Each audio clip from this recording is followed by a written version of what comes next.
Logan Lucky is a sequel to a movie that came out earlier this year called Logan. It picks up about 6 months later, and no.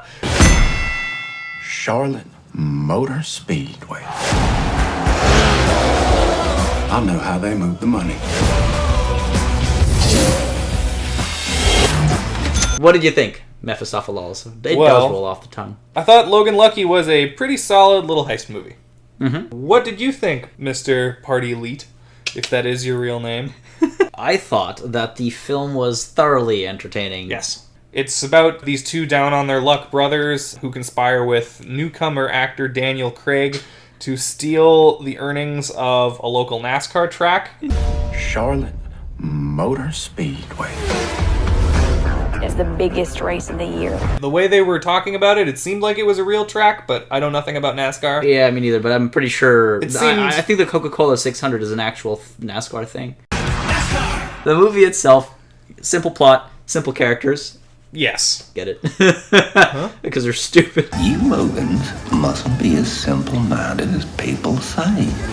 People say that. But Daniel Craig, I think, was definitely the standout. Oh, yeah, for sure, for sure. He definitely plays off both Channing Tatum and Adam Driver, who are the straight men. Mm-hmm, yeah.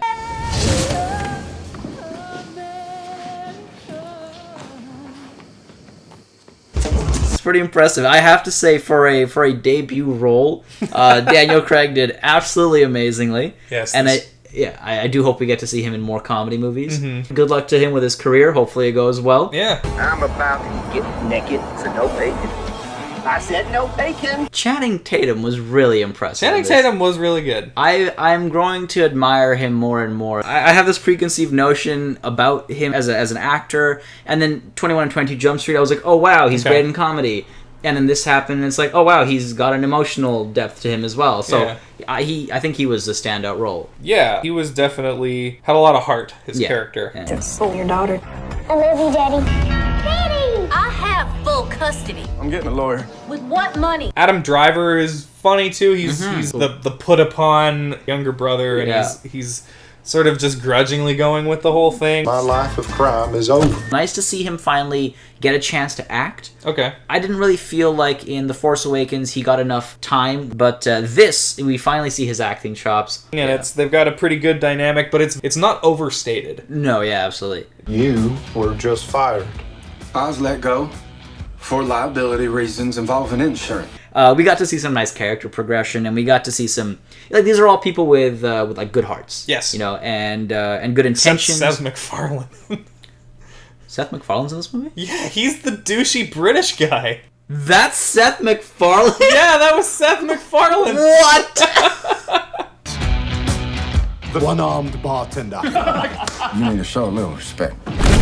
Massively stupid. I thought the characters were all pretty well defined and likable, even the small bit characters. His sister was well defined and likable. Sebastian Stan comes on and just narrates 2 minutes of the movie about himself, and then does one thing in the movie, and then he's not in the whole rest of the movie. Yeah. Hilary Swank shows up for 2 minutes, 3 minutes at the end of the movie, and then there's that cat lady. Right. She has maybe 45 seconds of screen time total, and you still learn a whole bunch about her. Even the smaller characters are all... you care for them, Yeah.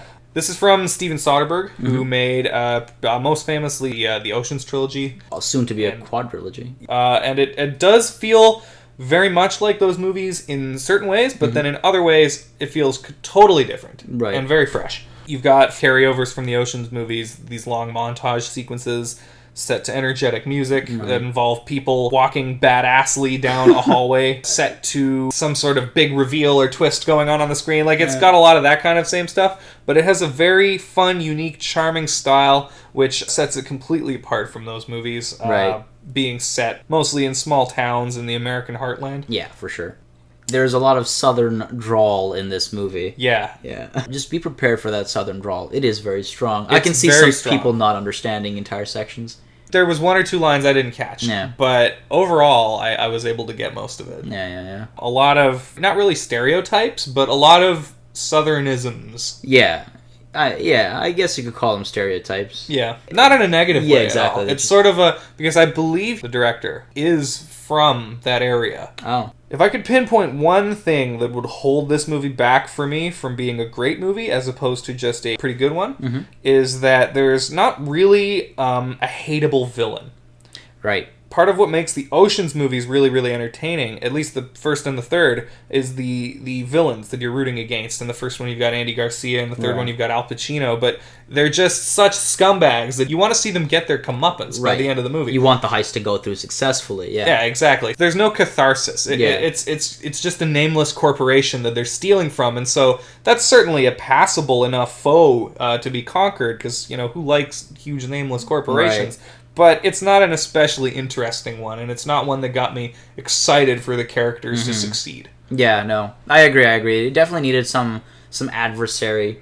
And there were multiple quote-unquote bad guys through the film, but nobody was... No overriding. Exactly, no antagonist per se. Yeah.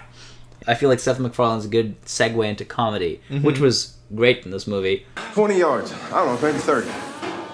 Is it 20 or is it 30? We are dealing with science here.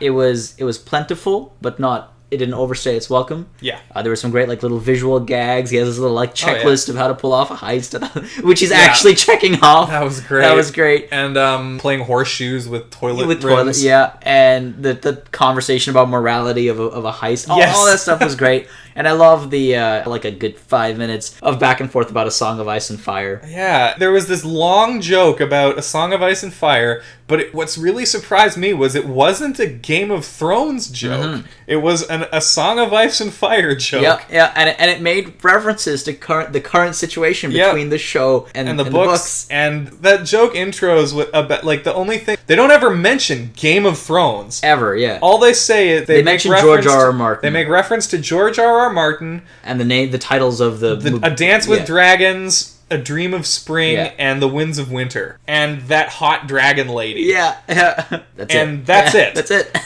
As a huge fan of those books, I appreciated, but was sort of bewildered by that, because there's very few people that are going to appreciate that to the full extent. Well, yeah, I mean, even in the theater we were in, I think the four of us were the only ones really laughing out to that. Yeah.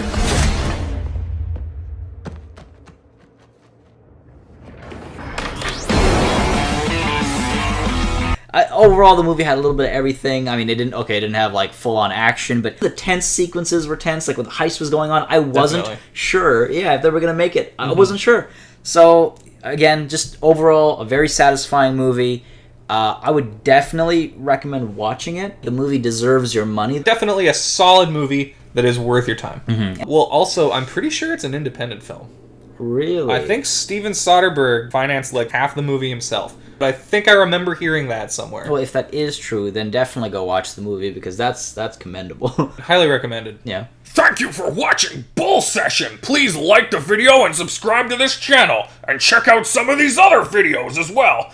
Come back next week and we'll review another movie. Which one? Probably this one. But maybe not, but probably yes.